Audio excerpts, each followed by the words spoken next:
Buenas tardes. Soy Mauro Guillén, como saben, y el tema de la segunda conferencia de hoy es tecnología y geopolítica. Y básicamente la temática que voy a tratar es sobre cómo evolucionan conjuntamente varias cosas, ¿no? Por un lado, el cambio tecnológico y por otro lado, la economía, la sociedad, la empresa y un poquitito también la geopolítica. ¿De acuerdo? Voy a emplear varios ejemplos prácticos para ilustrar, ¿no?, las distintas dinámicas que se producen en términos de la interacción entre esas cinco cosas, ¿no? O sea, la tecnología, pero luego también la economía, la sociedad, la empresa y la geopolítica.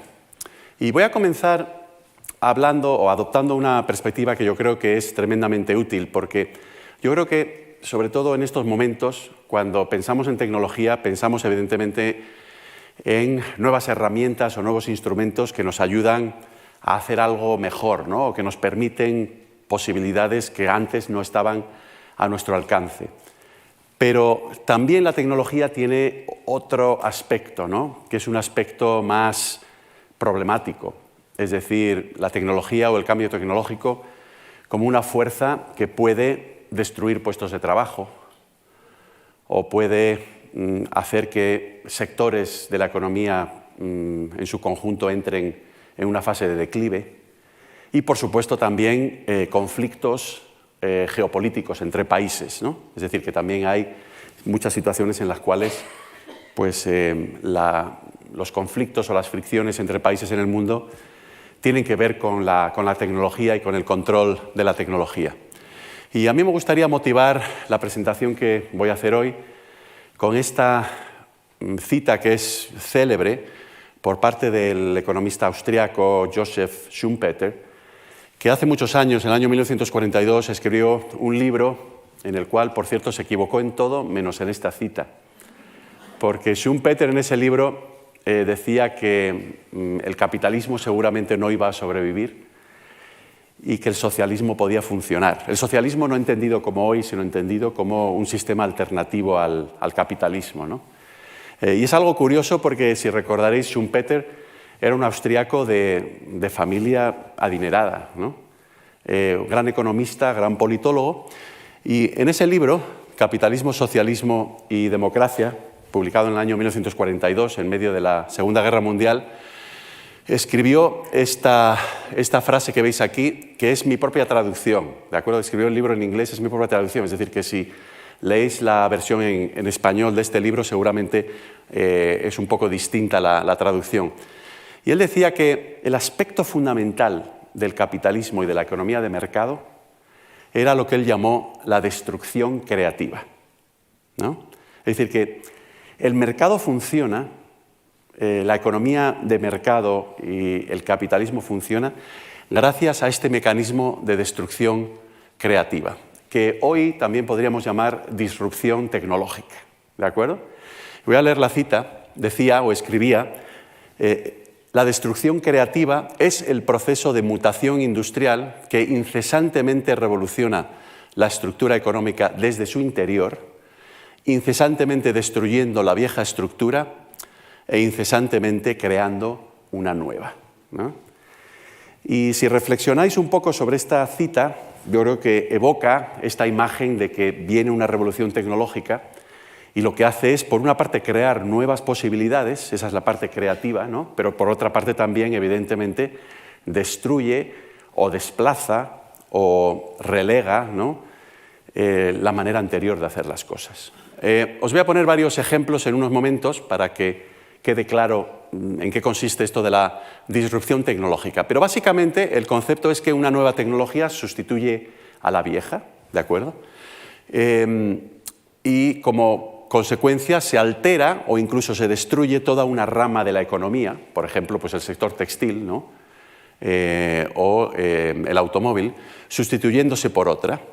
Esto implica que con bastante frecuencia las empresas que operan en ese sector con la tecnología vieja pues se van a la bancarrota, mientras que otras empresas, normalmente de nueva creación, prosperan, ¿no?, con la nueva tecnología. Y, como apuntaba anteriormente, pues se puede producir una destrucción de puestos de trabajo y también una creación de nuevos puestos de trabajo. O sea, todas estas transiciones tecnológicas implican que, por un lado, se destruyen puestos de trabajo y, por otro lado, se crean. Claro, el problema es que no es exactamente necesario o normal o frecuente que aquellos que pierden su puesto de trabajo encuentren otro puesto de trabajo de los nuevos, porque a lo mejor las cualificaciones que se requieren para los puestos de trabajo de nueva creación con la nueva tecnología son distintos, o son distintas esas cualificaciones a las de los puestos de trabajo que se destruyen.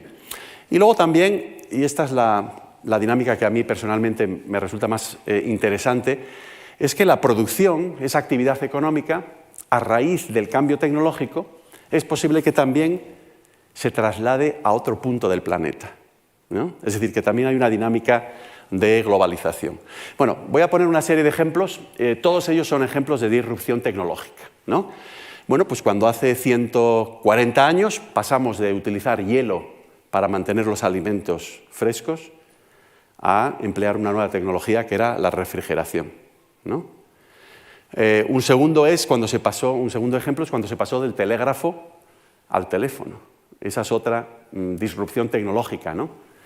Un tercer ejemplo es la lámpara de gas y pasamos a la bombilla incandescente. Y aquí quizás podríamos añadir la siguiente oleada, que es la que estamos viendo ahora, que son las bombillas LED. ¿De acuerdo? Otro ejemplo es cuando se pasó de los tubos en vacío en las televisiones, en los televisores en los años 40 y 50, ese era uno de los componentes más importantes, al transistor. El transistor, o también se le puede llamar el chip, ¿no? ¿De acuerdo? Por supuesto que inauguró la era de la electrónica, ¿no? Otro ejemplo es la transición del disco de vinilo, el disco de música de vinilo, al disco compacto, que era digital, ¿no? El disco de vinilo era analógico y el disco compacto. Esta revolución se verificó, si recordaréis, a finales de los años 60 y durante los años 70. Otro ejemplo es, en la aviación, el paso del motor de hélice al motor a reacción. ¿De acuerdo? Otro es el de la máquina de escribir al procesador de texto, ¿no? Las máquinas de escribir, Olivetti, Smith Corona, Remington, todas esas empresas no supieron adaptarse a la nueva tecnología, desaparecieron. Y vinieron otras empresas, ¿no?, que capitalizaron esta oportunidad aquí del procesador de texto. Otro ejemplo es del Minitel, que era una tecnología francesa, a la Internet. Otro famoso es de la fotografía química a la fotografía digital. Y por cierto es un ejemplo al que voy a regresar luego más adelante. Empresas como Kodak todavía siguen existiendo, pero ya no se dedican a la fotografía. Pero era la empresa dominante en el mundo, no supo ver el potencial de la tecnología digital, ¿no?, de la fotografía digital. Otro ejemplo es el juguete tradicional al videojuego, ¿no? Otro es, que vamos a verlo ahora en unos momentos, la transición del reloj mecánico al reloj digital y, más recientemente, del reloj digital al reloj inteligente, ¿no? Entonces, lo que quisiera que analizáramos en los próximos 20 minutos o 30 minutos es la dinámica de estas transiciones, ¿no? Esto es algo que se produce todo el rato, ¿no?, estas transiciones de una tecnología vieja a una nueva, y, claro, tiene una serie de consecuencias, ¿no? Voy a ilustrarlo sobre todo con dos ejemplos, este asunto de la transición tecnológica.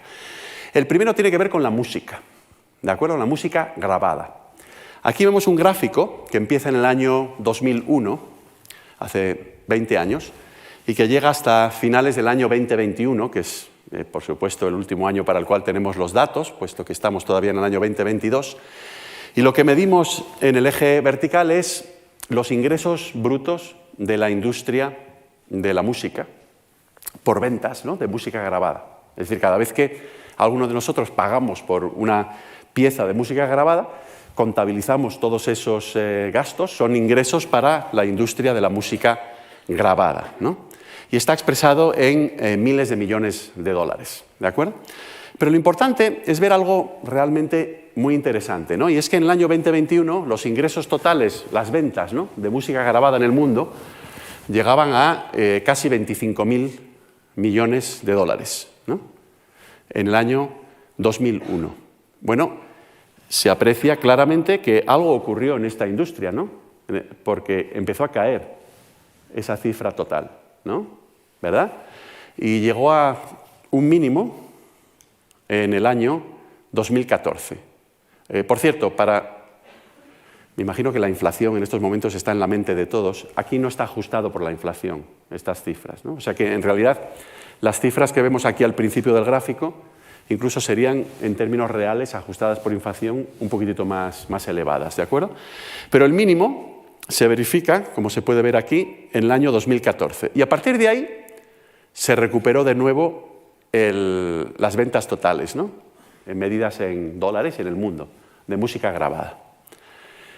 Y en el año 2021 es la primera vez que, en términos nominales, pues tenemos una cifra de ventas mayor que la que había en el 2001. Se ha tardado 20 años, ¿no?, en recuperarse en términos nominales, sin ajustar por inflación, esas cifras. Bueno, ¿qué es lo que ocurrió? Bueno, pues lo que ocurrió claramente es que ha habido una serie de oleadas de innovación tecnológica en esta industria, ¿no?, en este sector de la economía, de la música grabada. Al principio, prácticamente toda la música que se vendía en el mundo, todos los ingresos, ¿no?, venían de la distribución física de música, en dos formatos. Era el disco de vinilo y la cinta magnética, los cassettes, ¿no?, ¿verdad?, si recordáis.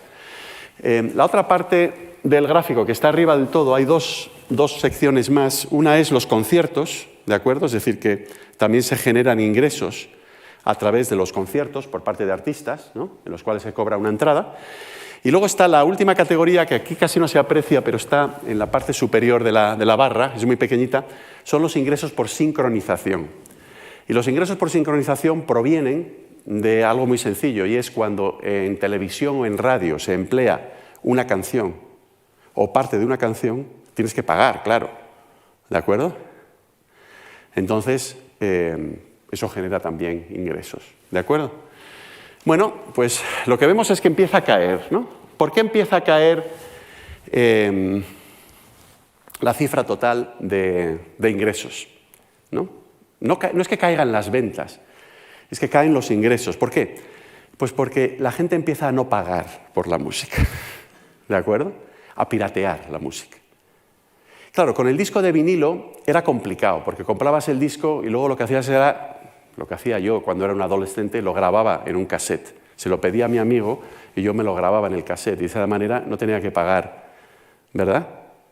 Pero bueno, era un proceso complicado, la calidad no era muy buena, pero en el mundo digital, que empieza con fuerza durante estos momentos, empieza a verificarse otra manera, ¿no?, que es la de las descargas. Esta palabra de acá significa descarga, ¿no?, las descargas de música. Es decir, empieza a hacerse disponibles a través de Internet canciones en formato digital y tú te las puedes descargar.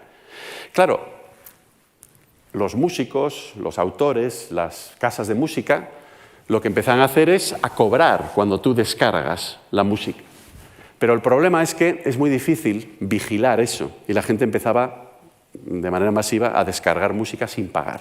Nos entendemos, ¿verdad? Eso fue lo que ocurrió. Y claro, era un sistema de piratería muchísimo más rápido y además de mejor calidad, al final, en términos de la calidad del sonido, que el copiar un disco de vinilo en un cassette, ¿de acuerdo?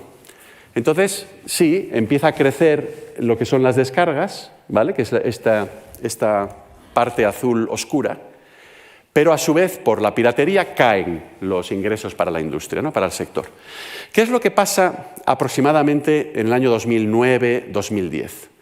Bueno, pues que viene otra tecnología distinta, que hoy ya es la más importante, es la tecnología del streaming, ¿no?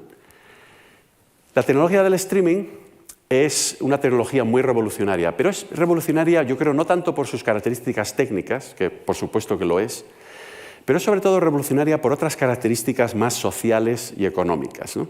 ¿Qué tiene la tecnología del streaming que es distinto? Bueno, en primer lugar, que es muy barata, ¿no? Es tremendamente barato. No tienes que tener ningún tipo de soporte físico.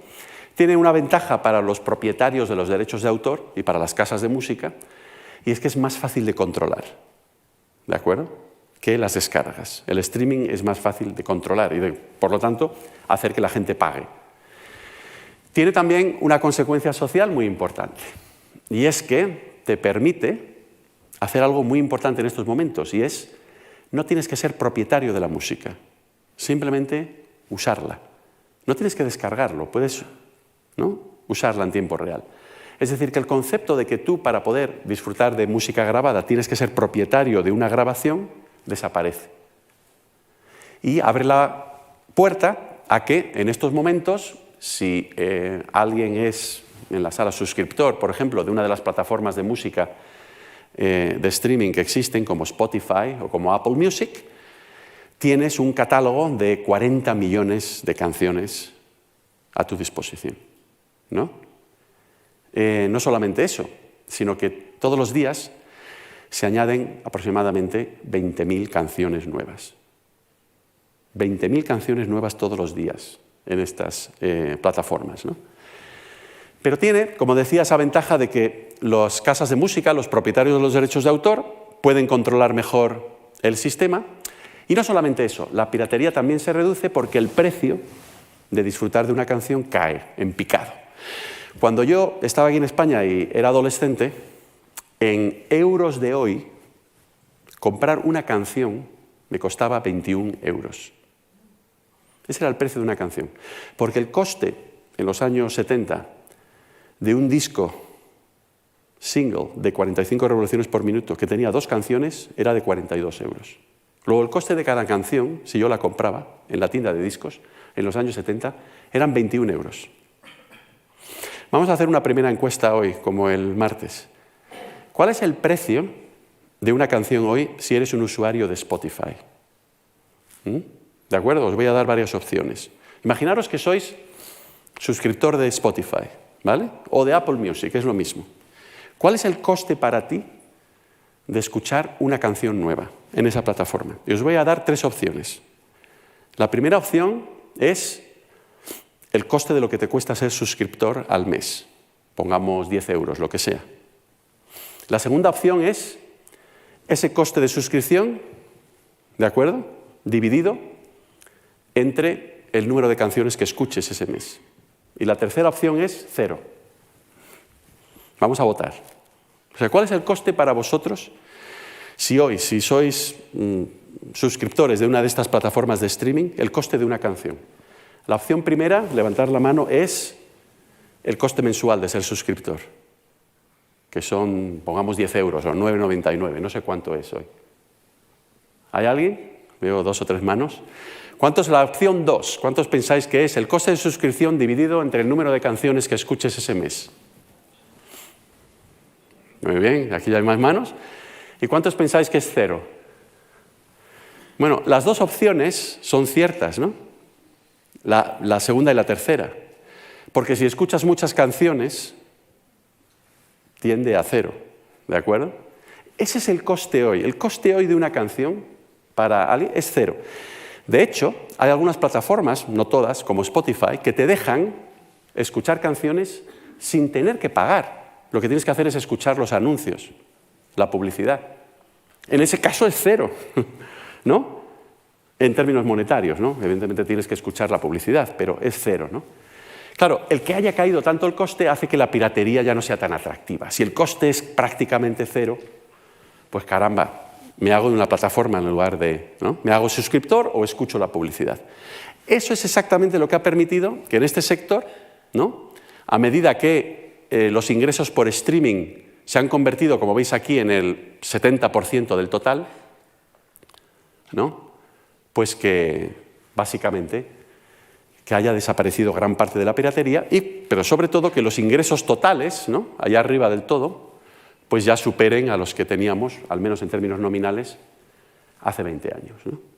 Esta es la historia de los últimos 20 años del sector de la música grabada, ¿no? Cuando decía antes que hay consecuencias sociales muy interesantes, pues fijaros, la tecnología de streaming tiene otra característica. Y es que la gente ahora, sobre todo la gente joven, como antes también, consume la música de manera social, con sus amigos. Pero ahora no tienes que estar en el mismo sitio para consumir la música, para escuchar la música juntos. Tú lo puedes hacer incluso si no estás en el mismo sitio. Y lo puedes hacer sincrónicamente o en un momento del tiempo distinto. Eso es lo que permite el streaming. Porque a su vez estas plataformas son plataformas sociales, ¿no? Donde tú puedes compartir con tus amigos cuáles son tus canciones preferidas. ¿Veis cómo converge todo, verdad? O sea, el poder de estas plataformas de streaming, sobre todo en el sector de la música, es que permiten, además de rebajar los costes de una manera muy grande, tienes acceso a 40 millones de canciones, ¿no? Es decir, a todo. El disco nunca se te raya porque no hay disco, ¿no? Es súper cómodo, encima es social, ¿no? Fomenta el efecto de las redes sociales. Bueno, pese a ello, os podría parecer que estas plataformas, Spotify, Apple Music, etcétera, que son maravillosas, ¿no? Pues dejadme deciros que no ganan dinero, pierden dinero. Aquí tenéis los datos, los veis abajo, para Spotify, ¿no? Spotify es la mayor plataforma de streaming de música en el mundo, ¿no? Es una empresa sueca que cotiza en bolsa y, como veis, pues desde el año 2013 no ha ganado dinero, ¿no? Aquí está el cero, ¿eh? ¿De acuerdo? No ha ganado dinero. Esta medida que veis aquí es la medida, estas dos medidas son dos medidas del beneficio. Es el beneficio, la primera, esta de acá, es el beneficio antes de los intereses, de los impuestos, de la depreciación y amortización, y la otra es la cifra de beneficios antes de los impuestos y de pagar intereses. Pierde dinero Spotify, ¿no? Sin embargo, fijaros, otra plataforma que vemos acá, Match Group, empresa cotizada. Esta es una plataforma de ligue. Cuando quieres relacionarse con otra persona, vas a alguna de las plataformas de esa compañía. Su plataforma más famosa es Tinder, ¿vale? Fijaros la tasa de beneficio que tiene sobre ventas, del 30%. Hay muy pocas empresas que ganen o que tengan beneficios del 30% sobre ventas, ¿no? Esto es difícil, ¿no? La pregunta es, ¿por qué hay esta diferencia tan grande, ¿no? ¿Las dos son plataformas digitales? ¿Por qué? Bueno, la respuesta es bien sencilla. Porque Spotify está vendiendo algo que no es suyo. Porque la música pertenece a los autores o a las casas de música, a quien tenga el copyright, ¿no? Los derechos de autor de esa canción. Nos entendemos, ¿verdad? Entonces, ellos tienen que pagar. Y tienen que pagar tanto, porque claro, todo el mundo quiere escuchar a vuestro artista preferido, ¿no? Que les hace, es muy difícil para ellos ganar dinero. Sin embargo, este otro tipo de plataformas, mientras que Spotify tiene que pagar por el contenido que vende, Match Group, Tinder, no tienen que pagar por el contenido, porque el contenido lo ponen los usuarios, si me entendéis lo que quiero decir, ¿no? El contenido lo crean los usuarios. Sin embargo, en este otro caso tienen que pagar por él. De hecho, si vais a las cuentas anuales que están en Internet, pues son sociedades cotizadas, de Spotify, veréis que si elimináis de esas cuentas anuales la cantidad de dinero que todos los años tienen que pagar en términos de derechos de autor, sus beneficios serían aproximadamente el 30%, igual que Match Group. Exactamente igual, ¿no? Dejadme añadir una tercera empresa aquí, Netflix. ¿Cuántos usáis Netflix?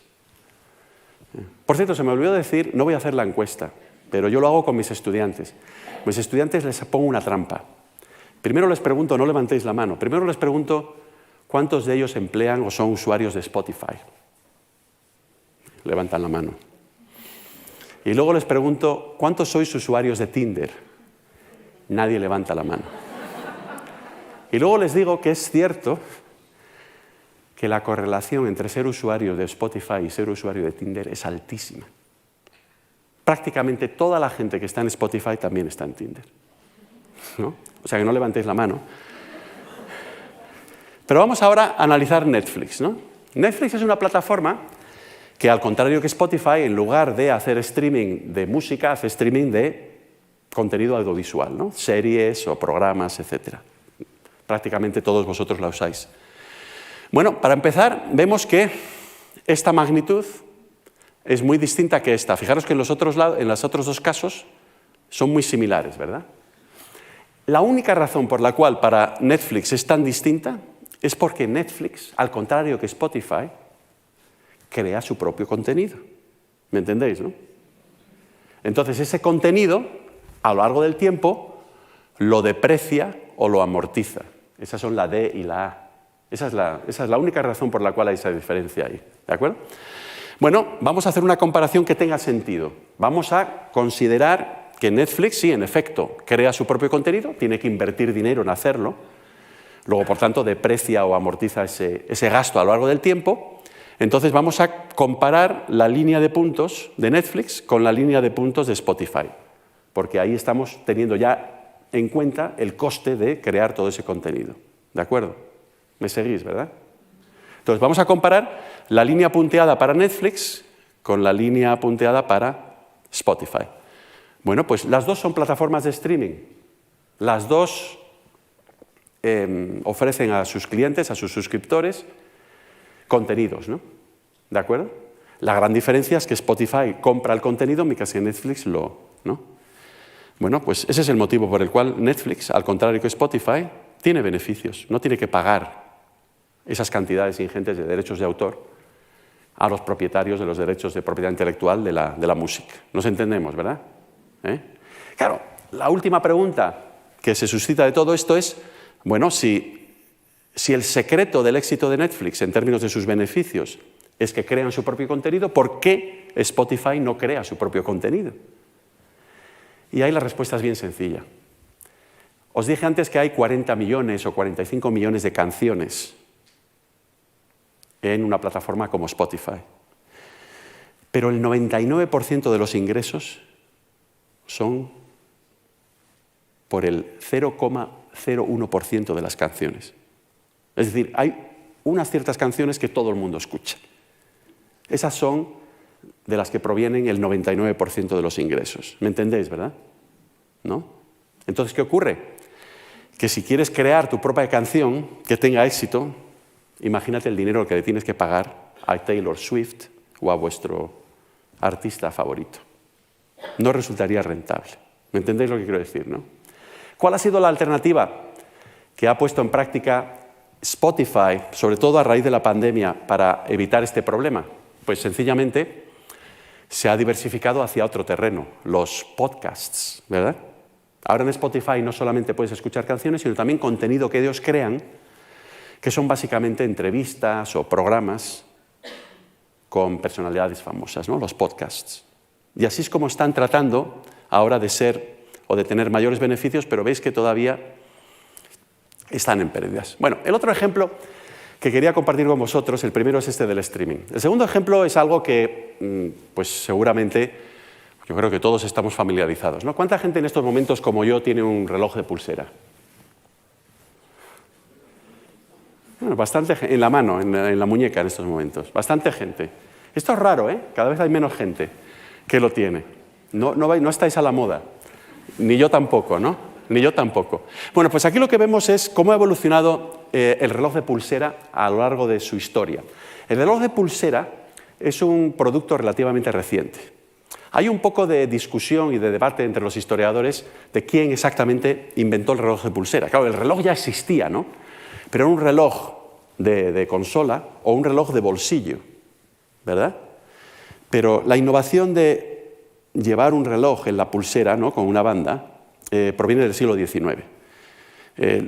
Se dice que los ingleses lo inventaron, otros dicen que fueron los suizos los primeros, otros dicen que fueron los brasileños, un tal Santos Dumont. Lo que pasa es que la credibilidad de los brasileños aquí es dudosa porque también dicen que Santos Dumont inventó el avión. Entonces parece que inventó muchas cosas este señor en Brasil, ¿no? Cuando llega el primer reloj de pulsera, o sea, estoy hablando del reloj de pulsera, hacia mediados del siglo XIX, tiene estas características tecnológicas que veis aquí. Voy a ir una por una porque de esa manera luego vais a ver cómo ha evolucionado esta tecnología. Bueno, en primer lugar, aquí al principio falta aquí la explicación, pero es la fuente de energía. La fuente de energía en el reloj de pulsera tradicional, que es el reloj mecánico, era un muelle, ¿de acuerdo? Cuando le dabas cuerda, el muelle se apretaba y luego poco a poco esa era la fuente de energía del reloj, ¿no? Iba dejando salir la fuente de energía. La caja del reloj era de metal. Los materiales del reloj era oro, metales y también joyas, cristales preciosos. ¿Por qué? Bueno, pues porque el oro, por supuesto, porque se quería que el reloj pues se viera bien y tuviera valor. Las joyas podían estar fuera, pero sobre todo dentro, porque el reloj tenía unas ruedas de escape, unos engranajes, ¿no? Lo podéis apreciar aquí. Y muchos de estos relojes en aquellos años llevaban dentro cristales preciosos para evitar que todos estos engranajes se desgastaran, porque normalmente el metal es menos resistente, ¿no?, que algunos que piedras, ¿no?, de piedras que se encuentran en la naturaleza.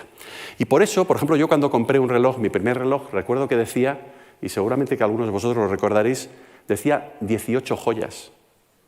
Y no estaban por fuera, estaban por dentro, ¿no? Era un signo de calidad del reloj, ¿verdad? Bueno, pues tienes todos estos engranajes, que son el movimiento, básicamente es la parte del reloj que te da una medida del tiempo, luego los distintos engranajes se van moviendo, y bueno, pues son los segundos, los minutos, las horas. La transmisión es a través de esos engranajes. La cara del reloj es analógica, es decir, tienes un indicador para los minutos, un indicador para las horas, y quizás también para los segundos, ¿no?, dependiendo del reloj.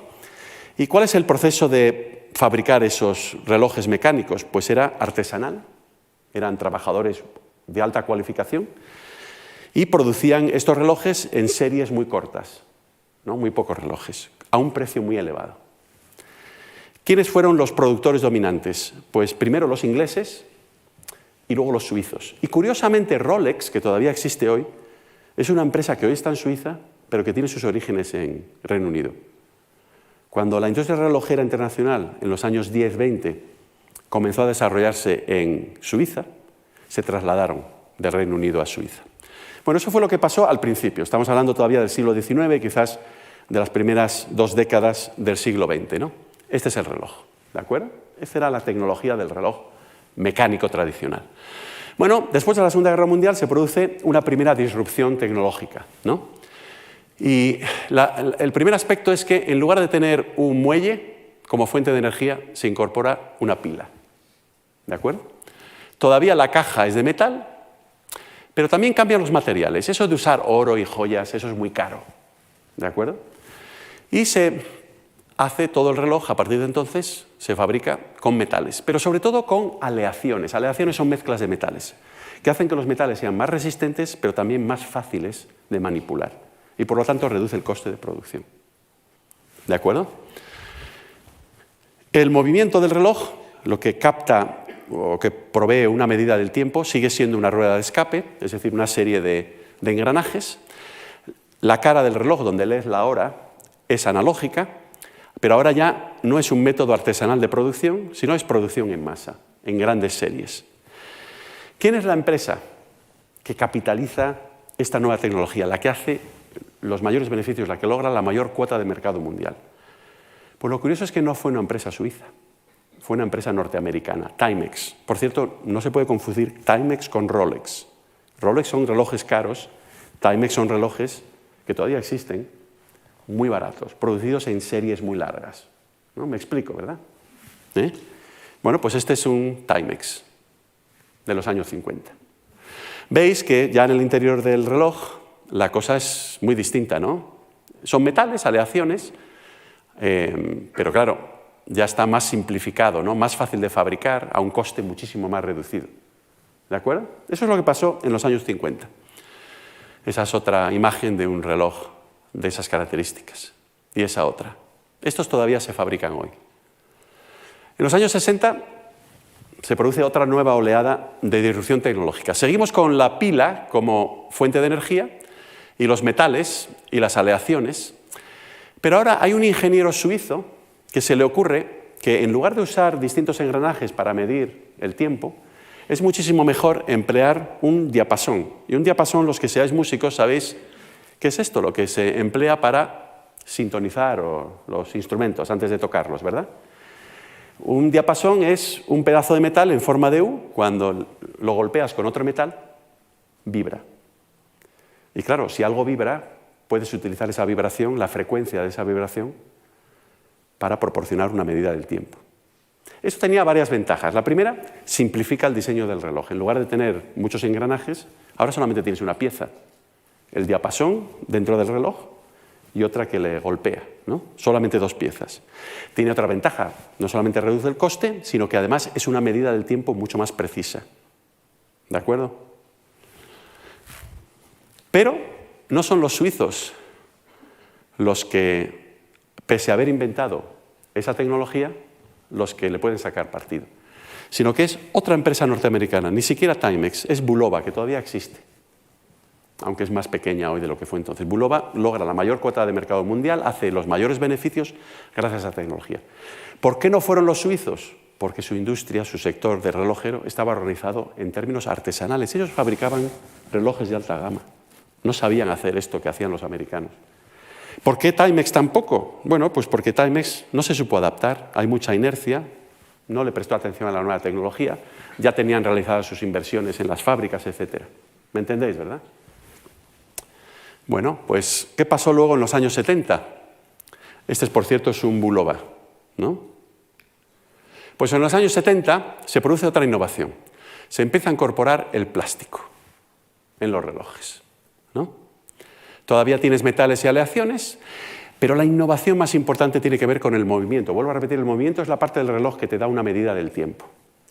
A un ingeniero suizo también se le ocurre que hay un cristal en la naturaleza, que es el cuarzo, y que tiene una propiedad muy atractiva, y es que si haces que pase una corriente eléctrica por un cristal de cuarzo, el cristal vibra. No lo puedes apreciar, pero vibra. Y, evidentemente, puedes utilizar la frecuencia de esas vibraciones para medir el tiempo. Tiene las mismas dos ventajas que antes. Es todavía más barato fabricar el reloj, porque el cuarzo lo encuentras en abundancia en la naturaleza. Y, segundo, provee una medida del tiempo todavía más precisa. De hecho, es en aquel momento en el cual los relojes, no sé si os acordáis, el segundero empieza a moverse en incrementos de un segundo, porque antes era un movimiento continuo, no sé si os acordáis, ¿verdad? Los primeros relojes donde el segundero avanza en incrementos de un segundo son los relojes de cuarzo.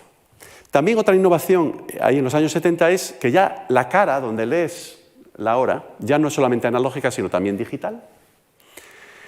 Y se empieza a automatizar el proceso de producción.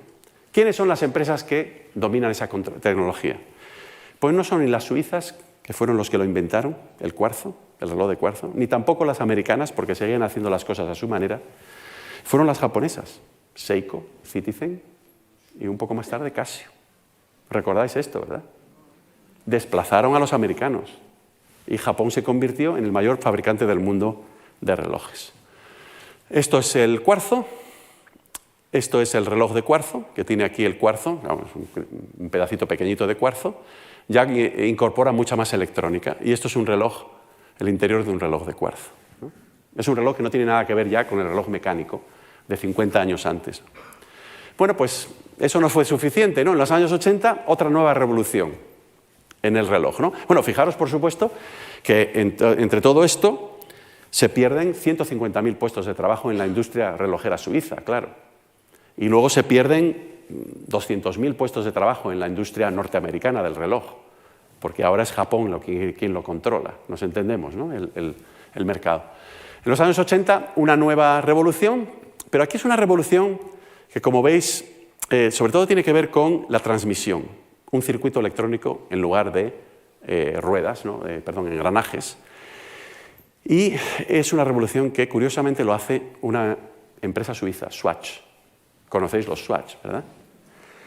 Aquí no está captado en la tabla, pero la innovación más importante de Swatch tuvo que ver muy poco con la tecnología, aunque fue importante, ¿no? Y recordáis que también es un reloj prácticamente en su totalidad de plástico. Pero fue una innovación de marketing, el colorido de los relojes, ¿no? Nunca se habían fabricado relojes de esta manera.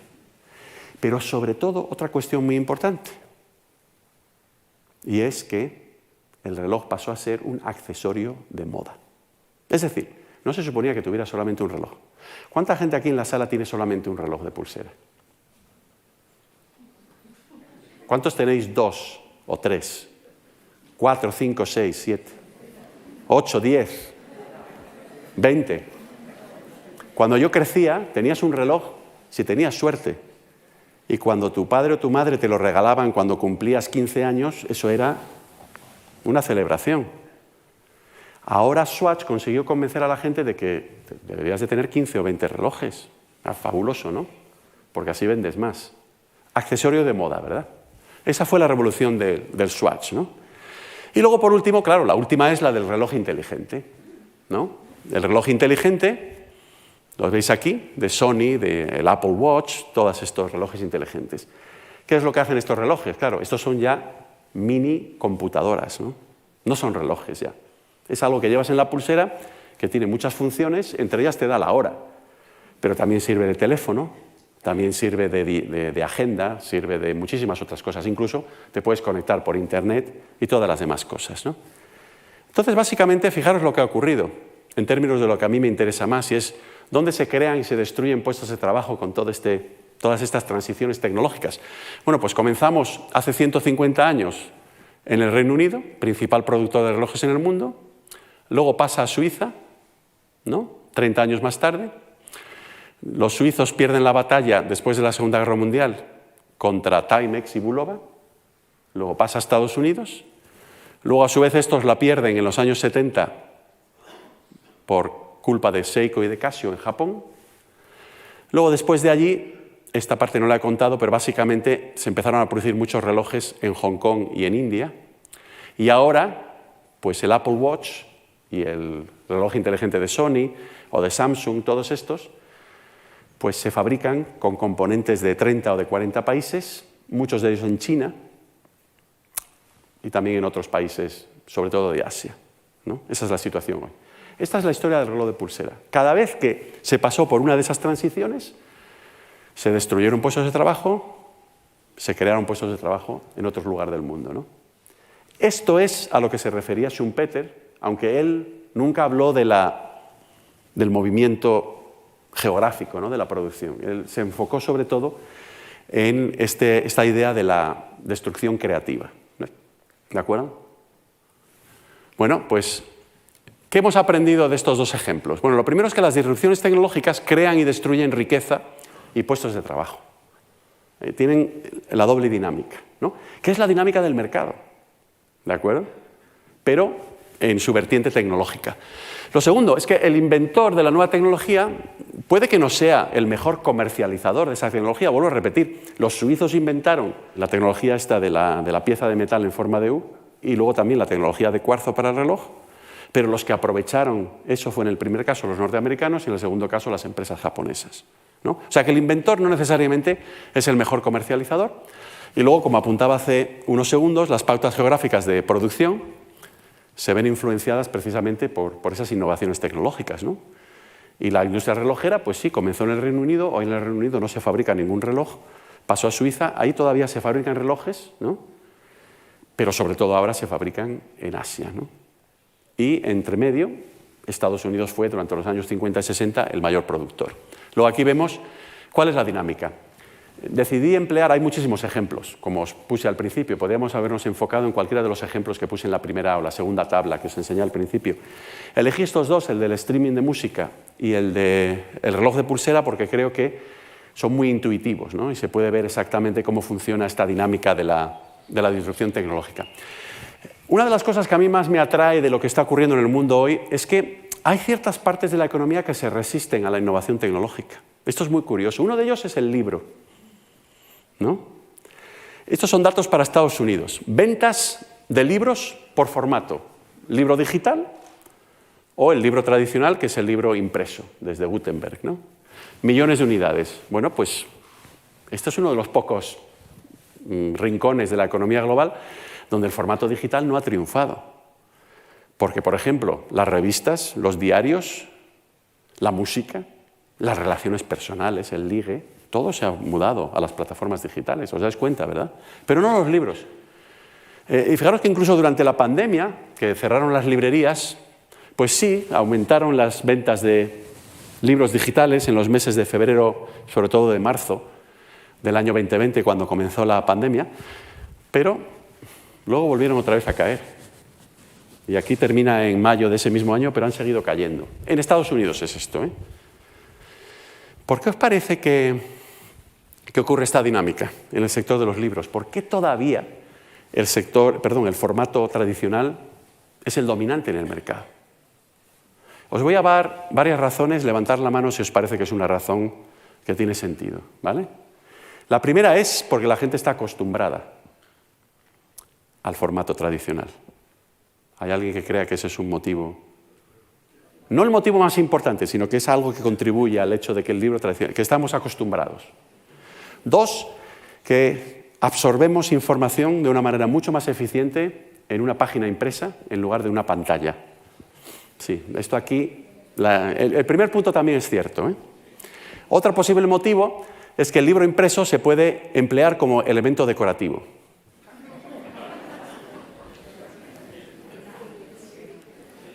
Deberíais haber levantado la mano.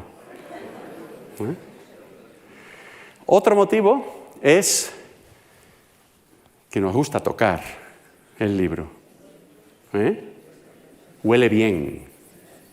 ¿Eh? Yo siempre huelo los libros, tengo esa manía, ¿no?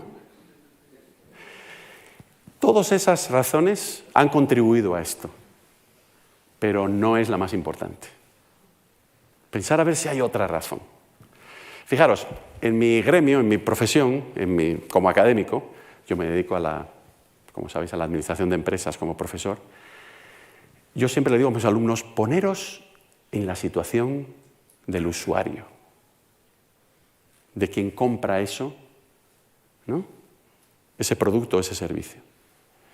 Entonces, en este caso la pregunta que se suscita es, ¿qué es lo que hace la gente después de comprar un libro impreso? ¿Qué es lo que hace con el libro? Efectivamente, regalarlo. Lo leen, mucha gente lo lee, ahora os voy a dar el dato, pero el otro motivo por el cual la gente compra libros es para regalarlo. En Estados Unidos, creo que en España es muy similar, a lo largo del año es un 30% de las ventas de libros son para regalo. Durante la campaña de Navidad es el 90%. Claro, todos preferimos regalar un libro impreso, sobre todo si lo que quieres es establecer una relación romántica con la persona a la que se lo entregas. Os recomiendo que nunca regaléis un libro digital si lo que queréis es establecer una relación romántica con otra persona. Es el regalo, es decir, solamente te das cuenta de eso si adoptas la perspectiva de la persona que lo compra. Pero la persona que lo compra a lo mejor no es la misma persona que lo usa. Bueno, a lo mejor ya ha leído el libro porque ya tiene su propio ejemplar, pero se lo quiere regalar a otra persona. Se nos olvidó otra, por cierto, que no es tan importante, pero también contribuye a ello, y es porque el libro impreso es más fácil de compartir con tus amigos. Eso también es cierto. ¿Por qué? Porque los libros digitales dependen de la plataforma en la que estés. Hay distintas plataformas. El libro impreso siempre lo puedes compartir, pero el digital, si tu amigo está en otra plataforma distinta, no es fácil compartirlo. Ese es otro factor, se me había olvidado, ¿no? Ahora, toda esta historia que os estoy contando es cierta en Estados Unidos, hasta cierta medida es cierta en Europa, pero no es cierta a nivel global. Fijaros a nivel global cómo en la parte inferior el color azul más oscuro son los libros digitales. Ya suponen el 68% del total del mundo. ¿Lo veis? El 68%. Es decir, que parece que a nivel global sí que está desplazando el formato digital al impreso. Esto se debe al mundo emergente. No hay librerías. África subsahariana, no hay librerías. ¿De acuerdo? Tampoco tienes Amazon y el reparto a domicilio. En el mundo emergente sí está triunfando el libro digital, ¿no? Lo que os estaba describiendo antes es algo que caracteriza sobre todo a los mercados europeos y sobre todo a Estados Unidos. Bueno, 3 o 4 apuntes más en los últimos 10 minutos. Uno es un tema que yo creo que es muy importante, ¿no?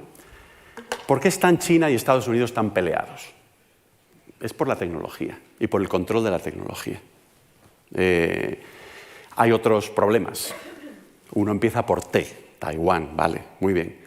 Pero tecnología también empieza por T y además es muchísimo más importante en esa competición, ¿no?, geopolítica que hay entre los dos países. El problema son varios problemas. Uno es la propiedad intelectual, es decir, que China roba la tecnología, no paga por ella. Yo soy autor de libros. Como podréis comprender, a mí me parece mal que la gente piratee. Pero claro, cuando es un país entero el que piratea, ¿no?, organizadamente, y no paga por la tecnología, me estoy refiriendo a patentes o a... Pues claro, esto es un problema, ¿no? Porque la tecnología tiene su coste, el conocimiento tiene su coste, ¿no? La actividad creativa lleva tiempo y hay que pagar por ella, ¿no? Y China es un país que no es el peor del mundo, el peor es Argentina, por cierto, pero como muchas otras cosas, tengo familia en Argentina, pero el problema es que pues usan la tecnología pero no pagan por el uso, ¿no? El segundo problema es la tecnología de uso dual, es decir, que tú les vendes tecnología civil, pero resulta que tiene aplicaciones militares, ¿no? Entonces, ¿qué es lo que haces? Pues prohíbes que usen la civil, no permites que se transfiera a la civil. Y claro, eso se percibe como una guerra económica, ¿no? Pero claro, son tecnologías duales. ¿Qué vas a hacer? Hay muchas tecnologías que se pueden emplear para productos de uso diario, pero también para armamento militar, ¿no? Tercer problema importante es la ciberguerra. Es decir, que la guerra no va a ser una guerra de tanques, ya lo estamos viendo en Ucrania, ¿no? Porque casi con un tirachinas, estoy exagerando, puedes destruir un tanque. El tanque es algo, si recordaréis, que se inventó hace 100 años, ¿no? 120 años, 110 años, justo antes de la Primera Guerra Mundial. Se empleó de manera esporádica en ese conflicto. Winston Churchill fue el primer gran estratega de los tanques, ¿no? Pero claro, hoy tenemos armamento que te lo puedes llevar en un bolsillo, que eso es lo que estamos enviando a Ucrania. Solamente Reino Unido ha enviado 18.000 granadas antitanque, que casi no tienes ni que apuntar. Puedes hacer así y busca dónde está el tanque, ¿no? Porque tiene esa capacidad de encontrar su objetivo. Pero también la ciberguerra, es decir, que la guerra se ha trasladado a atacar los sistemas informáticos del adversario, ¿no? Entonces aquí, pues también eso es un problema muy grande, ¿no? La inteligencia artificial y la supercomputación. Este es otro tema, ¿no? A ver quién construye la computadora que tiene mayor capacidad de cálculo y, por tanto, tiene una ventaja, ¿no?, en el mundo, tanto económica como militar. Y claro, hay muchos componentes, por ejemplo, de las supercomputadoras que se fabrican en Estados Unidos o que las patentes son de Estados Unidos o de algún país aliado de Estados Unidos y, por lo tanto, claro, China las quiere obtener, ¿no? En todo esto también hay políticas de la competencia. Por ejemplo, aquí en Europa, como sabéis, no estamos dejando que las plataformas digitales crezcan mucho y les ponemos impuestos y todas estas cosas. Eso tiene un efecto, y es que es más difícil que las empresas europeas de estos sectores crezcan. En Estados Unidos hay menos controles que en Europa, en China hay muy pocos. China tiene de las mayores plataformas tecnológicas, como sabéis, que existen en el mundo ahora, porque les han dejado que crezcan, aunque ahora están tratando de controlarlas, ¿no?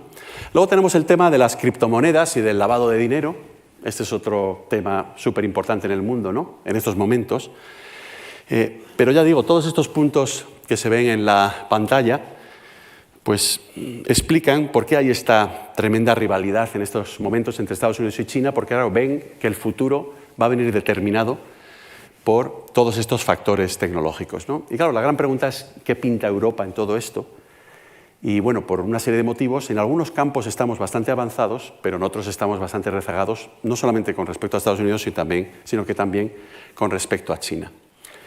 Por cierto, cuando recalco tanto los países, al fin y al cabo tiene sentido, pero no del todo, porque últimamente lo que hemos visto, pero yo creo que es algo que se ha producido durante la historia, es que la tecnología se crea en lugares muy concretos, la nueva tecnología. No es todo Estados Unidos, no es toda Europa, no es toda China. Son ciudades, son distritos industriales muy concretos, ¿no? Hombre, el más famoso es el Valle del Sicilio, en California. Está también la zona este de Estados Unidos, entre Boston y Nueva York. Está Londres, está Berlín, que en Europa continental es en estos momentos el vivero de innovación tecnológica y de empresas tecnológicas más importantes. Está Israel, muy importante, y por supuesto Pekín y Shanghai, Singapur. Esta ciudad aquí en India es Bangalore, Sydney en Australia. Es decir, que la dinámica espacial o geográfica de la innovación tecnológica hoy en día se produce mucho al nivel de las ciudades, ¿no? Más que de los países, ¿no? Aunque claro, donde esté esa ciudad localizada en el mundo también tiene importancia porque, por supuesto, pues Estados Unidos, a través de su gobierno y de su legislación y de sus programas, pues puede afectar la dinámica en esas localizaciones donde se verifica mucha innovación tecnológica. Esto lo estamos viendo incluso en África subsahariana. Esa idea, por cierto, que nos contaban, por lo menos cuando yo iba a la escuela, de que África era un continente atrasado, tenemos que empezar a actualizarnos, ¿eh? Porque esto es un mapa sencillo, luego al final de la conferencia van a colgar todo esto en la red, donde se ve la tremenda actividad tecnológica que hay en África. Pero claro, África es una parte del mundo muy grande, como veíamos el martes, en puntos muy concretos de África, donde hay parques tecnológicos, donde hay innovación tecnológica. En algunos campos África ha estado por delante de nosotros, por ejemplo en la telemedicina y también en el uso del teléfono para realizar pagos, porque nunca tuvieron cajeros automáticos y porque no tienen suficientes doctores o enfermeros en las zonas rurales, ¿no? Y luego, por último, en los últimos 4 minutos o así, quería llamaros la atención sobre algunos campos de tecnología en estos momentos que a mí me parecen súper interesantes, ¿no? La impresión en 3 dimensiones. Esta es una tecnología que existe desde hace 50 años. En lugar de tener una impresora que te imprime en un papel una fotografía o texto en 2 dimensiones, imprimir en 3. ¿Cuánta gente aquí en la sala ha impreso alguna vez algo en 3 dimensiones? Es increíble, ¿verdad? Sacas un objeto en 3 dimensiones, ¿no? Bueno, está teniendo ya unas aplicaciones increíbles en la medicina, los implantes. Implantes dentales, implantes dentro del cuerpo también. ¿Dónde va a triunfar la impresión en 3 dimensiones? Cuando requiramos o queramos fabricar piezas muy únicas y muy especializadas. Esto, por cierto, es una impresora en 3 dimensiones, ¿no? Y hay empresas en estos momentos en el mundo que están imprimiendo en 3 dimensiones casas. Esta tecnología yo creo que va a crecer mucho. Otra, evidentemente, es algo con el cambio climático, la captura de carbono. Estamos muy enfocados en reducir las emisiones de carbono, pero la otra cosa que podemos hacer es, a medida que emitimos emisiones de carbono, hacer algo para que esas emisiones pues las atrapemos y las almacenemos en algún lugar. Estas máquinas que veis aquí son máquinas que absorben el carbono de la atmósfera. Claro, el problema es que tienes que tener energía para que las máquinas funcionen. O sea que deberías de tener paneles solares o alguna cosa, ¿no? La otra es la geoingeniería solar. Bueno, hace poco el volcán en La Palma, no me acuerdo del nombre, estuvo en erupción, ¿verdad? Cada vez que hay un volcán en el mundo en erupción, se lanzan cenizas a la atmósfera. Y eso puede reducir la temperatura no solamente de la isla de La Palma, sino globalmente, si es una erupción suficientemente grande, en medio grado centígrado. ¿Por qué? Porque hace como espejo, que hace reflejar la radiación solar, ¿no? Lo veis aquí en esta fotografía, en este gráfico acá. Entonces, ¿qué es lo que pasa? Bueno, que podemos nosotros artificialmente enviar partículas a la atmósfera. El problema es que, claro, no sabemos qué es lo que puede ocurrir entonces con la lluvia o con otra cosa, ¿no? Hay que estudiarlo con detenimiento, pero es una tecnología que nos puede liberar de esa necesidad tan imperiosa que tenemos en estos momentos de reducir las emisiones de carbono. Las drones. Esto es espectacular, ¿verdad? El arma más eficaz que están empleando los ucranianos en estos momentos es un arma que muy pocos países en el mundo tienen, cabe en una mochila y es una dron de este tamaño que puede volar 50 kilómetros y es una dron suicida, tiene explosivos. Tú la lanzas desde 50 kilómetros, nadie sabe dónde está y la dron sabe buscar un tanque y se estrella contra el tanque. La puedes llevar en una mochila, ¿no? O sea, no tiene ni siquiera riesgo para el soldado porque está a 50 kilómetros de distancia, ¿no? ¿Qué riesgo va a tener? Pero también tienen las drones aplicaciones en otros campos, ¿no? No solamente el bélico, sino también, por ejemplo, para eliminar congestión o tráfico en las ciudades. Yo creo en el medio rural, ¿no? Para el reparto de paquetes o... Desde luego también para las emergencias o para las situaciones de desastres naturales, etc. Y luego para el transporte intermodal. El transporte intermodal es cuando pasas un contenedor de un barco a un tren o a un camión o a un avión, ¿no? Normalmente las cosas que compramos pasan por distintos medios de transporte antes de que lleguen al lugar donde los compramos, ¿no? Bueno, pues las drones pueden facilitar también los intercambios, ¿no? Entre distintos modos de transporte, por ejemplo, del barco al tren o ¿no? Llevándose contenedores, ¿no? El metaverso. Yo pensaba que esto solamente iba a tener impacto en el tema de los videojuegos, pero aquí veis una posible versión de metaverso, ¿no? Sí, en los videojuegos, el entretenimiento, los medios sociales, pero también la diversión, el trabajo, estamos todos teletrabajando, el comercio. Yo creo que las ventas por Internet van a estar en el metaverso. O sea, yo creo que como consumidores vamos a habitar el metaverso y ahí es donde vamos a comprar. Y luego también, nuevamente, en el sector de la salud, terapias para lograr superar el autismo. Hay ya aplicaciones sobre esto. Para hacer que las personas mayores que sufren de Alzheimer o de otras enfermedades de pérdida de memoria puedan recuperarla, ¿no? O sea que hay muchas aplicaciones del metaverso. Criptomonedas, no me iba a entretener mucho con ello, porque siempre me gusta decir que cuando empiezo a hablar de criptomonedas siempre empiezo a enumerar las objeciones que tengo sobre las criptomonedas y por qué creo que nunca van a triunfar. Y cuando daba clase en el pasado a los estudiantes de la carrera que tenían por término medio 20 años, después de escucharme durante una hora enumerar todas las objeciones a las criptomonedas, al final, ¿sabéis lo que me decían? Me decían, profesor, usted es demasiado mayor para comprender el potencial de las criptomonedas. Y creo que tenían razón, ¿no? Hay un futuro para las criptomonedas, pero yo creo que son más bien las fichas no fungibles, ¿no? O sea, que estas fichas digitales sean más que dinero. Porque el dinero al final los gobiernos, los bancos centrales van a querer controlarlo. Esa es mi principal objeción, ¿no? O sea, Estados Unidos, el Banco Central Europeo, no va a permitir que Bitcoin se convierta en la moneda dominante, porque eso implicaría que ya entonces no tenemos política monetaria, no podemos manipular los precios de interés. Un millón de cosas, ¿no? Pero sí creo que estas fichas no fungibles, fichas digitales, que pueden incluir títulos de propiedad sobre activos, registro de transacciones, relaciones multiparte, intercambio de información, incluso puedes votar a lo mejor en una elección con ellas, ¿no? Y pueden también incorporar medios de pago, ¿vale? Pero son mucho más que eso. Yo creo que ese es el futuro, ¿no? Simplemente quiero terminar diciendo una cosa muy importante sobre las dos conferencias, ¿no? Es muy importante no fijarse solamente en un tipo de tendencia de lo que ocurre en el mundo. Hay cambio económico, hay cambio social, hay cambio político, geopolítico, demográfico, como veías el martes, hay cambio tecnológico. Todas estas cosas están interrelacionadas entre sí. Si solamente le prestáis atención a una, os vais a quedar en fuera de juego, porque todo está relacionado. Muchísimas gracias.